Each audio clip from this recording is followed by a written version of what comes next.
Hi everyone, welcome back to my channel. I hope you all are doing good. आज के इस video में हम बात करने वाले हैं CUET UG 2025 की कंप्लीट इन्फॉर्मेशन। क्या न्यू सिलेबस रहेगा आपका, क्या एलिजिबिलिटी क्राइटेरिया रहेगा, इंपॉर्टेंट डेट्स क्या रहेंगी, कौन कौन से यूनिवर्सिटीज इंक्लूडेड हैं, और सारी इन्फॉर्मेशन मैं आपको इस वीडियो में बताने वाली हूँ। तो अगर आप चैनल पर नए हैं तो फटाफट से सब्सक्राइब कर लेना, वीडियो को लाइक करना और कॉमेंट करना बिल्कुल भी मत भूलना। आज के इस वीडियो में मैं वो सारे स्टूडेंट्स जो इस साल यानी कि 2025 में CUET में अपियर होने वाले हैं उनके लिए बहुत इंपॉर्टेंट इन्फॉर्मेशन बताने वाली हूँ। तो स्टार्ट करते हैं वीडियो को। और सबसे पहले आपको ये जो इन्फॉर्मेशन है ये NTA की ऑफिशियल वेबसाइट से ही लेना है, ये सबसे ज़्यादा इंपॉर्टेंट है। exam.nta.ac.in ये ऑफिशियल वेबसाइट है जहाँ पर आपको सारी की सारी CUET की इन्फॉर्मेशन मिलेगी। और एक और बात मैं बता दूँ कि आपको इस चैनल पर भी सारी इन्फॉर्मेशन, सारे अपडेट्स मिलेंगे, तो आप सब्सक्राइब कर लीजिए और नोटिफिकेशन बेल आइकन को भी प्रेस कर लीजिए। जैसे ही जो भी अपडेट्स आते हैं एकदम करेक्ट इन्फॉर्मेशन मिलेगी, इधर उधर आपको मिसलीड होने की बिल्कुल भी रिक्वायरमेंट नहीं है।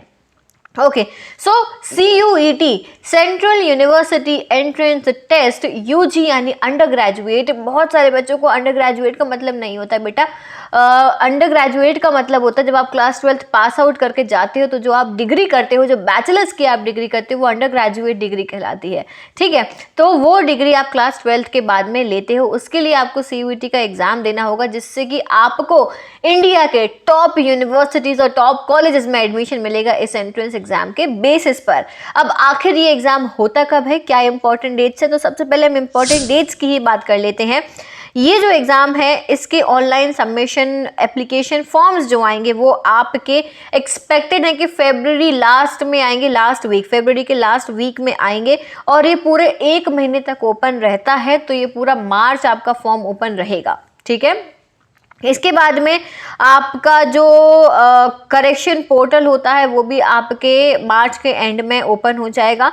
ये डेट्स एक्सटेंड होती हैं, जैसे मार्च अगर लास्ट डेट मान लो 26 मार्च लास्ट डेट थी, तो ये 10-12 दिन फिर से एक्सटेंड होगी। उसके बाद फिर करेक्शन पोर्टल आएगा, तो ये एक्सटेंड होती रहती हैं। तो ऑल मतलब जो कंप्लीट है अप्रैल के मंथ तक इसके रजिस्ट्रेशन वगैरह चलेंगे, करेक्शन वगैरह चलेगा आपका। और इसके बाद में आपका जो है मई के सेकेंड वीक में आपका एग्जाम होगा। तो आपके पास अभी कितना टाइम है, आज जब मैं ये वीडियो रिकॉर्ड कर रही हूँ तो आज 20 नवंबर है। ठीक है, तो आप मान लो नवंबर का मंथ छोड़ दो, आप दिसंबर मान लो, जनवरी, फरवरी, मार्च, ठीक है, और अप्रैल, 4 महीने हैं। ठीक है, दिसंबर, जनवरी, फरवरी, मार्च, अप्रैल, 5 महीने मान लेते हैं हम, जिसमें से आपके बोर्ड्स एग्जाम भी है, क्लास 12 के आपके बोर्ड्स एग्जाम भी है, तो आपको उसके लिए भी प्रिपरेशन करनी है और साथ ही में आपको इस एग्जाम के लिए भी प्रिपरेशन करनी है। ठीक है, तो आपको क्या प्रिपरेशन स्ट्रैटेजी फॉलो करनी है वो मैं इसके बाद वीडियो अपलोड करूंगी। पहले एग्जाम की डिटेल्स जान लो, फिर मैं आपको बताऊंगी कैसे आपको ये अपना टाइम कंज्यूम करना और कैसे अपने 12th बोर्ड के साथ प्रिपरेशन करनी है। क्लियर? तो ये हो गया आपका एग्जाम, वही होगा मई 15 मई से 30 मई, 31 मई के बीच में आपका एग्जाम कंडक्ट करा दिया जाएगा। फिर आपका रिजल्ट आएगा, आंसर की आएगी, उसके बाद में आपके यूनिवर्सिटीज के काउंसलिंग पोर्टल्स ओपन होंगे। अब मैं आगे बढ़ने से पहले बहुत इंपॉर्टेंट बात बता दूं कि हर यूनिवर्सिटी की काउंसलिंग अलग अलग होती है, सबकी डेट्स अलग अलग आती हैं, प्रोसीजर भी अलग होता है। तो इसमें बच्चे बहुत कंफ्यूज हो जाते हैं कि अब मुझे कैसे पता चले, कई सारी डेट्स भी मिस कर देते हैं। तो मैं आपको पर्सनली बताऊंगी। ठीक है, आप मेरी गाइडेंस ले सकते हो। आप यहाँ पे ये जो आपको पोस्टर दिख रहा है आप इस पर रजिस्टर कर दो, आप मुझसे पर्सनली कनेक्ट हो जाओ। मैं हर बच्चे को पर्सनली गाइड करती हूँ, चाहे आपका कोई भी डाउट हो, CUET से रिलेटेड डाउट है, कॉलेज से रिलेटेड डाउट है, काउंसलिंग से रिलेटेड डाउट है, डॉक्यूमेंट से रिलेटेड डाउट है, कोई भी डाउट है आप मुझसे पर्सनली बात करके क्लियर कर सकते हो। तो आप यहाँ पर रजिस्टर करो, डिस्क्रिप्शन में लिंक दिया हुआ है 1-on-1 गाइडेंस का। ओके, चलो, तो आपका रिजल्ट जून में आ जाएगा और फिर आपकी रजिस्ट्रेशन प्रोसीजर स्टार्ट हो जाएगी। क्या फी रहती है फॉर्म फिलिंग की? फीस पर बात करेंगे तो जनरल कैटेगरी को 1000 रुपीज़ लगते हैं 3 सब्जेक्ट के लिए। अगर आप उससे ज़्यादा लोगे तो थोड़ा सा ज़्यादा आपको चार्ज लगेगा, 400 पर सब्जेक्ट एक्स्ट्रा पे करना लगेगा। OBC और EWS का 900 रुपीज़ है, SC ST PWD का 800 और आउटसाइड इंडिया के बाहर से हो तो 4500 आपको फीस देना होगा। क्लियर? अब बात करते हैं कि टेस्ट होता कैसे है, इस टेस्ट में क्या आता है, कैसे होता है, क्या इसका जो है पूरा टेस्ट का मोड क्या है। तो पहली चीज़ तो ये हाइब्रिड मोड में होता है। 2023 तक जो एग्ज़ाम था ये पूरा ऑनलाइन हो रहा था, लेकिन इतनी ज़्यादा प्रॉब्लम्स क्रिएट होने लगी, स्टूडेंट्स परेशान होने लगे, कहीं टेक्निकल एरर आने लगा, कहीं कुछ होने लगा, तो इन्होंने डिसाइड करा एनटीए ने कि हम हाइब्रिड मोड करेंगे। अब ये क्या नई बला है हाइब्रिड मोड। हाइब्रिड मोड का मतलब होता है कि यहाँ पर आपका टेस्ट पेन और पेपर दोनों तरीके से होगा और ऑनलाइन भी होगा, यानी कि आपका जो है सीबीटी और पेन पेपर 2 मोड्स में कराया गया। कुछ टेस्ट आपके ऑनलाइन हुए जिनमें कम बच्चे थे, जिनमें बच्चे बहुत ज़्यादा थे उनको पेन पेपर पर कराया, यानी आपको OMR शीट दी गई वो फिल करनी थी। तो दोनों में से किसी भी मोड में हो, हमें क्या, हमें तो एग्ज़ाम पे कॉन्सेंट्रेट करना है, ठीक है। इसके बाद में टेस्ट का पैटर्न ऑब्जेक्टिव टाइप रहता है, पूरे मल्टीपल चॉइस क्वेश्चंस आते हैं आपके पास में। किस किस लैंग्वेज में आपका पेपर होगा, तो आपके 13 लैंग्वेजेस में पेपर हो सकता है। असमीज, बंगाली, इंग्लिश, गुजराती, हिंदी, कन्नड़, मलयालम, मराठी, पंजाबी, उड़िया, तमिल, तेलुगु, उर्दू, इन सभी लैंग्वेजेस में आपका पेपर होता है CUET UG का। तो आप जिस भी लैंग्वेज में कंफर्टेबल हो आप वो चूज़ कर सकते हो। इसके बाद में सिलेबस की बात करें, जो सबसे ज़्यादा इंपॉर्टेंट है, बहुत ध्यान से सुनना। अगर आपने यहाँ पर डोमेन सिलेक्शन में गलती कर दी बेटा, तो आपका पूरा साल वेस्ट हो जाएगा, पूरा करियर आपका जो है बर्बाद हो जाएगा, ठीक है। इसीलिए डोमेन सिलेक्शन में हमें गलती नहीं करनी है। अब आपको जो सिलेबस में दिया गया है वो ये दिया है कि आपको एक लैंग्वेज का टेस्ट देना है, एक आपको जनरल टेस्ट देना है और एक आपको जो है अपने डोमेन से सिलेक्ट करनी है। तो लैंग्वेज में तो हमारे पास में जो इंग्लिश है, आप इंग्लिश दे सकते हो, हिंदी दे सकते हो, जो भी सब्जेक्ट लैंग्वेज आपने चूज़ करी वो एक लैंग्वेज, जनरली इंग्लिश मांगी जाती है, ठीक है। जनरल टेस्ट क्या चीज़ है, तो जनरल टेस्ट का मतलब है कि general knowledge, current affairs, general mental ability, numerical ability, quantitative reasoning, ये सभी चीज़ें आपसे पूछी जाएंगी, ठीक है। बेसिक रहता है। अगर आप चाहते हो कि मैं जनरल टेस्ट की क्लासेस अपने चैनल पर लेकर आऊँ तो मुझे कमेंट सेक्शन में ज़रूर बताना, मैं आपके लिए क्लासेस ये ज़रूर अरेंज कराऊंगी, ठीक है। इसके बाद में डोमेन्स क्या है। अब डोमेन्स में आपका ये जो यहाँ पे आपको दिख रहा है, इसमें लिखा है क्लास 12, यहाँ या यहाँ जहाँ भी दिख रहा हो, क्लास 12 के सिलेबस के बेसिस पर। अब आपके जो क्लास 12 के सब्जेक्ट्स हैं उनमें से आपको सब्जेक्ट चूज करने हैं। On what basis you are going to select your subject, then I am going to tell you. First of all, do one thing, make the list of universities you want to enter। जो university में आप जाना चाहते हो, Delhi university, Banaras Hindu university, doctor Hari Singh Gour university, जितने भी आपके पसंद की यूनिवर्सिटीज़ हैं आप उनकी लिस्ट बनाओ।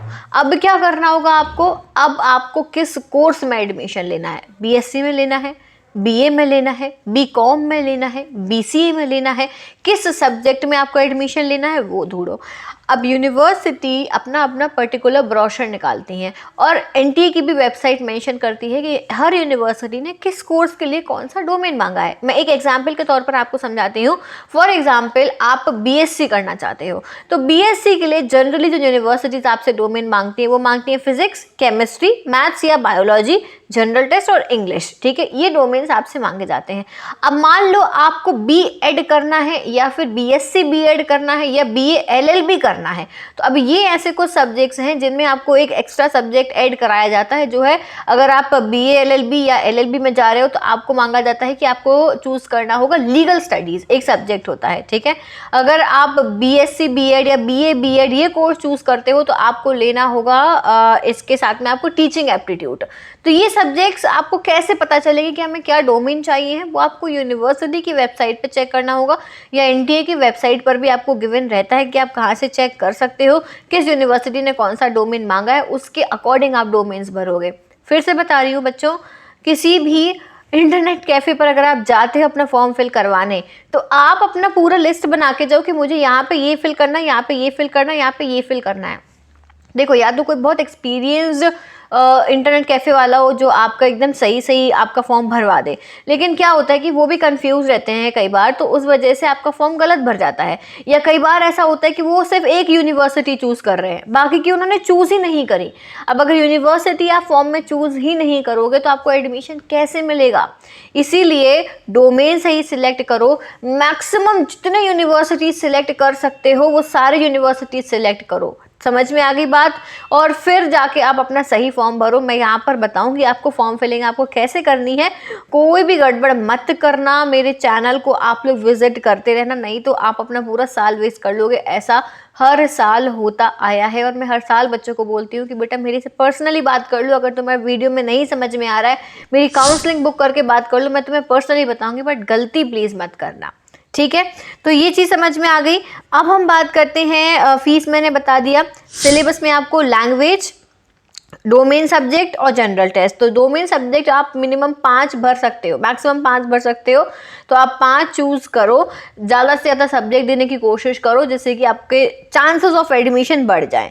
अब देखो आपके पास में 50 क्वेश्चंस आते हैं। एग्जाम पैटर्न की बात करेंगे हम, 50 क्वेश्चंस आएंगे जिनमें से 40 अटेम्प्ट करना कंपलसरी है, ठीक है। और आपको 45 मिनट्स मिलेंगे ये अटेम्प्ट करने के लिए। इसके बाद में बाकी के जो कुछ सब्जेक्ट है जैसे accountancy, economics, physics, computer science, IP हो गया, केमिस्ट्री हो गया, ये सारे सब्जेक्ट में मैथमेटिक्स जनरल टेस्ट में 60 मिनट्स मिलेंगे। बाकी के जो सब्जेक्ट्स हैं उन सभी में 45 मिनट्स मिलेंगे। Is that clear? आपको समझ में आ गया मैंने क्या समझाया है आपको? यहाँ पे आपको दिख भी रहा होगा, मैंने सब कुछ अटैच किया हुआ है। ये ऑफिशियल वेबसाइट से, मैं कुछ भी आपको मन से नहीं बता रही हूँ। एप्लीकेशन फॉर्म्स आपके ऑनलाइन भरे जाएंगे, कोई भी ऑफलाइन मोड में एक्सेप्ट नहीं किया जाएगा। आप टोटल टेस्ट पेपर 6 सिलेक्ट कर सकते हो, इंक्लूडिंग जनरल टेस्ट और लैंग्वेज। टोटल 6 आप सिलेक्ट कर सकते हो। और एनटीए ने ये बोला है कि भाई एक लैंग्वेज और जनरल टेस्ट आप 2 ही, एडवाइजेबल है ये कि आप 2, क्योंकि मैक्सिमम यूनिवर्सिटीज़ ये चीज़ मांगती हैं। पैटर्न में आपको समझा रही थी कि आपके जो लैंग्वेज का पेपर है और जो सब्जेक्ट के पेपर है उनमें आपको 50 क्वेश्चंस आएंगे, 40 अटेम्प्ट करने हैं। जनरल टेस्ट हो गया, इसमें आपके 60 क्वेश्चंस आएंगे जिनमें से 50 आपको अटेम्प्ट करने कंपलसरी हैं। ये चीज़ आपके यहाँ पे मेंशन की गई है। और इसके बाद में आपको मैं ये भी बता दूँ कि आपका एग्ज़ाम डिफरेंट शिफ्ट्स में होगा। अब हम एलिजिबिलिटी क्राइटेरिया की बात कर लेते हैं। मेरे से बहुत सारे बच्चे पूछते हैं कि कोई एज लिमिट है या नहीं है, तो मैं आपको बता दूं इस एग्ज़ाम को देने की कोई भी एज लिमिट बिल्कुल नहीं है। No age limit clearly mention किया गया है। लेकिन एक चीज़ ध्यान रखना कि एग्ज़ाम देने की तो कोई एज लिमिट नहीं है, लेकिन यूनिवर्सिटीज़ डेफिनेटली कुछ ना कुछ एज लिमिट रखती हैं। तो आप जिस कोर्स में अप्लाई करने वाले हो, जिस यूनिवर्सिटी के लिए अप्लाई करने वाले हो, वहाँ पर जाके आप एज लिमिट ज़रूर चेक कर लेना, क्योंकि ऐसे बहुत सारी यूनिवर्सिटीज़ हैं जो एक एज लिमिट क्राइटेरिया अपना रखे हुए हैं। ओके, तो वो आपको यहाँ पे चेक करना होगा। और एलिजिबिलिटी में आपका लास्ट क्वालिफाइंग एग्ज़ाम होना चाहिए, यानी आपने 10+2 करा हो तो आप जो है एलिजिबल हो ये एग्ज़ाम देने के लिए। एक बहुत इंपॉर्टेंट चीज़ की बात कर लेते हैं कि क्या इसमें नेगेटिव मार्किंग है। तो हाँ भाई, इसमें नेगेटिव मार्किंग है। आपको हर करेक्ट आंसर के लिए +5 मार्क्स दिए जाएंगे और हर गलत आंसर के लिए -1 मार्क्स अलॉट होगा। और अगर आप अटेम्प्ट ही नहीं करते हो तो 0 मिलेगा। तो बहुत सोच समझ के आपको पेपर अटेम्प्ट करना, क्योंकि इस एग्ज़ाम में नेगेटिव मार्किंग है। अब कौन कौन सी यूनिवर्सिटीज़ इसमें पार्ट ले रही हैं, तो मैं आपको यहाँ पे लिस्ट लगा देती हूँ वो सारी यूनिवर्सिटीज़ की जो इसमें पार्ट लेने वाली हैं। टोटल आपके 44 यूनिवर्सिटीज़ इंक्लूडेड हैं। कितनी? 44 यूनिवर्सिटीज़ हैं, यानी एक सिंगल एग्जाम से आप 44 यूनिवर्सिटीज़ में एडमिशन लेने के लिए एलिजिबल हो जाते हो। तो ये सारी इंपॉर्टेंट इन्फॉर्मेशन थी जो मैंने आपको यहाँ पर दे दी है, जो बहुत ज़्यादा ज़रूरी थी आप बच्चों को जानना। तो करेक्ट फॉर्म भरना बच्चों, कोई भी गड़बड़ मत करना। अगर आपको डाउट है किसी स्पेसिफिक करियर चॉइस में, आप कंफ्यूज हो रहे हो, यूनिवर्सिटी अच्छी है या नहीं है इसमें आप कंफ्यूज हो रहे हो, डोमेन्स में आप अभी भी कंफ्यूज हो, टॉक टू मी पर्सनली, मेरी गाइडेंस लो, मुझसे पर्सनली बात करो। सिर्फ एक बार नहीं, आप मुझसे साल भर कनेक्ट रहोगे और आप मुझसे साल भर अपने डाउट्स जो है पूरे 1 ईयर के लिए आप पूछ सकते हो।